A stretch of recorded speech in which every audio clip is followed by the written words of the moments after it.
And then, ang gagawin Chef, natin... hindi ko binigyan ng water. Hayaan mo na siya mabilaukan. Hindi, meron ako. Ayan. Iyan na yung...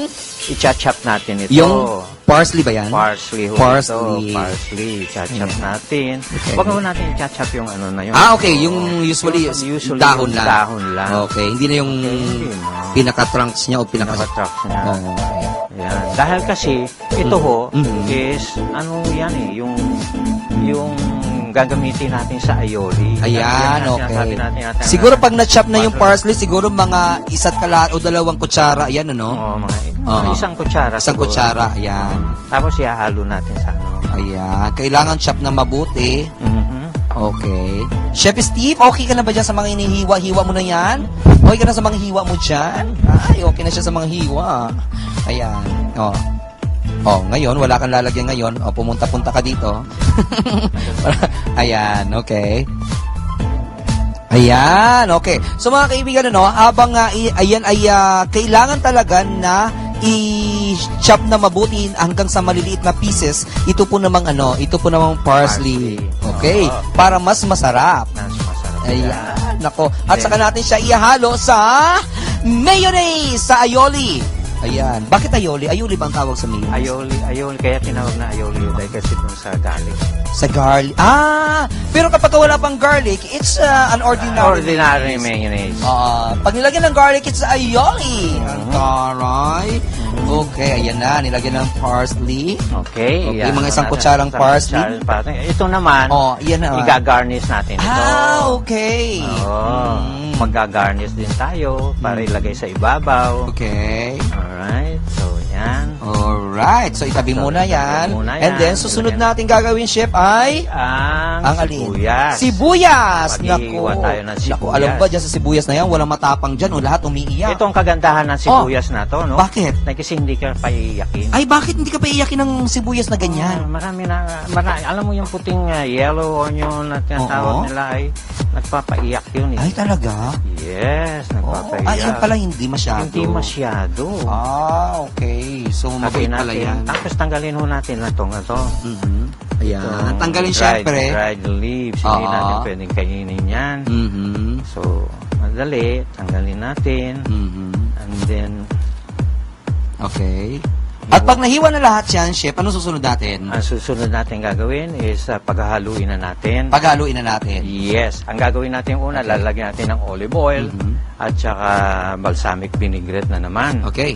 Dahil kasi yun ang nagpapasalasan yan. Oo, yung balsamic vinegar, no? Oo, balsamic vinegar. Ito, ihahalo available po yun sa mga supermarkets and groceries. Grocery, yan. Okay, so ayan na. Iwain na natin yung ating sibuyas. Ito yung red sibuyas. Okay. Para mas masarap.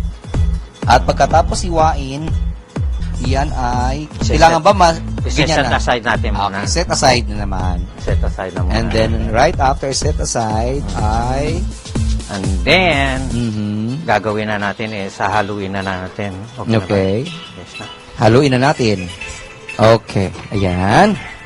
Isama na natin dito sa aioli? Hindi pa. Dito lang muna. Okay. So ngayon, ang una nating gagawin, maglagay tayo ng olive oil. Olive oil. Mga 1/4 of a cup. Okay, 1/4 of a cup ng olive oil. And then, balsamic vinegar. Balsamic vinegar. Na mga 3 tablespoon. 3 tablespoon ng balsamic vinegar. Para sa 1 kilo po ito na pasta, yung ito, tawag ito. Hindi, ito dito natin. Dahil kasi bibigyan natin siya ng So ito ilalagay muna natin diyan. Okay. Steve, kumuha ng tulungan mo akong maghiwa. Ay, iwain pa po yan? Oo. Okay. Natin ihalo natin. Pero isasay natin.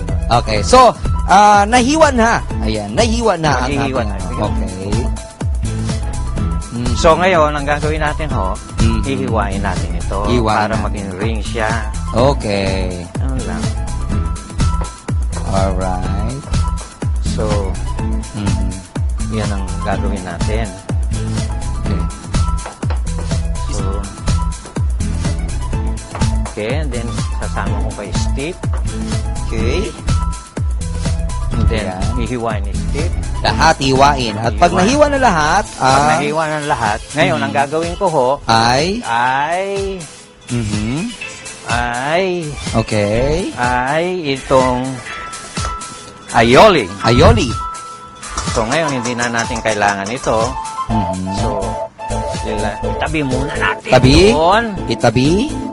Make sure na malinis lahat ng iyong ginagamit na kasangkapan. Opo. Kasi lahat na ito, bago natin inilabas dito, hinugasan natin. Correct, oo. Hinugasan natin. Mahirap naman yung patakbo-takbo. Oo nga. Pag ano. Totoo po yun. So, Yan, ngayon, ilagay natin yan. Ang masarap. Ayan. So maganda ito kung lulutuin nyo sa umaga, no? O kaya siguro sa gabi lutuin nyo na. Silagay nyo lang sa ref. So, Oo. the day before. The day before. The day before. Okay. Medyo matigas siya. Kasi Kasi natuyo na siya, pero nilagyan al dente, ano yun? al dente. Al dente. Ayan, al dente. Half cook. Mhm. Okay. So hinalo po siya doon sa aioli natin. Hinahalo na ni Chef Edgar. Ayan. Naku!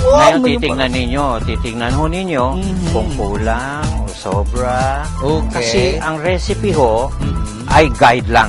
Ayan, tama. Recipe is only a guide. So, depende sa inyo. Depende sa inyo. Oo, kung marami kayong bisita, ay mas Marami Oo. din. Oo. Depende. Totoo nga po yan. Totoo nga. It's only a guide. Hindi yung sabi, pagkatapos pamuwi kayo, sabi, bakit hindi ganun ang ano ko? Oo, ang Hindi, lasa. ang lasa, nag-iba. Mm. Hindi, oo. Tapos, ilagay natin ito. Ilagay na yung bell pepper. Bell pepper. Yung red and orange bell pepper. Aha. Ayan, na hiniwa ng pahaba. Pahaba. Nitong si Chef Steve. Aha. Okay? Hinalo-halo na naman. Halo-halo. Hinalo ng hinalo hanggang Hinalo. sa nahalo. At ang susunod And then, ilagay ay ang sibuyas. Sibuyas. Sibuyas. Kaya ang paglalagay ng mga sibuyas at saka mga ricado, dahan-dahanin ninyo. Ay, bakit? Hindi nyo kung sinabi niyang isang cup, ilagay mo lahat yung mga Oo cup. nga. Hindi, huwag nyo naman gawin yun. So, ngayon, lalagay natin ng sibuyas. Titignan ninyo kung ano ang, Ay, So, naku. ayan. Ang sarap-sarap na. Nagkaroon na siya ng kulay. kulay. Nasaan yung celery? Ang celery! Ilagay Lalagyan natin ang ang celery celery. na iniwa din po ng maliliit. Opo, yan. Ang celery sa mga salad din siya, no? Kaya Opo. pwede siyang kainin ng raw. Raw. These are all raw. Ay. Except for the pasta and the calamari. Oh, row your boat gently down the street. Merry, merry, merry, merry. Ayan na. At pagkatapos niyan ay... Pagkatapos nito, Ayan, okay. ilalagay natin dito. Ayun! Doon sa pampalasa. pinagsama nating olive oil at Oo. saka balsamic vinegar. Balsamic, Ang oo. pusit para magkaroon ng lasa. Ang pusit. Lasa ang pusit. Ayan! Mas maganda ang lasa. Wow! Ayan na. Naku, Oo. hinalo ang pusit doon sa balsamic vinegar and the olive oil. Aha. And then, At nilagyan ng pepper! pepper! Ayan na. Ayan na. At saka lagyan din natin Okay. pepper. Siguro mga kalahating kalahating Pampalasa lang. Pampalasa lang. Pagka sabi mo, gusto ko pa ng pepper. Oo nga. Lagyan na lang. Lagyan na. naman. Oo. Kasi may mga iba, marami mahilig sa pepper. Mahilig sa pepper. Yeah, okay. Okay? So, give me the plate. Ayan. Please. And then, Ngayon, magpe-plating na tayo. oo. Sa isang chef talaga, kailangan talaga may assistant po.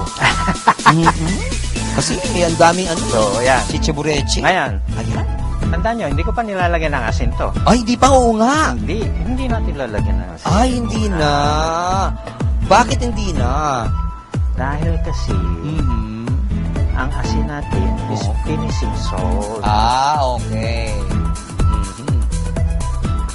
So, yan. Ilalagay na po. Naku, parang ang sarap. So, pag ano na po yan, pag nailagay na, lalagay na to? Oh, Yung lalagyan pusit? natin sa ibabaw. Sa ibabaw. Nasaan Okay. yung salt natin? Ayan, lalagyan natin ng salt. Dasher. Dasher. Hey! Oh, Konti I know lang. it. Yummy, yummy. Yummy, yummy yan. Oh, hindi yummy, yummy.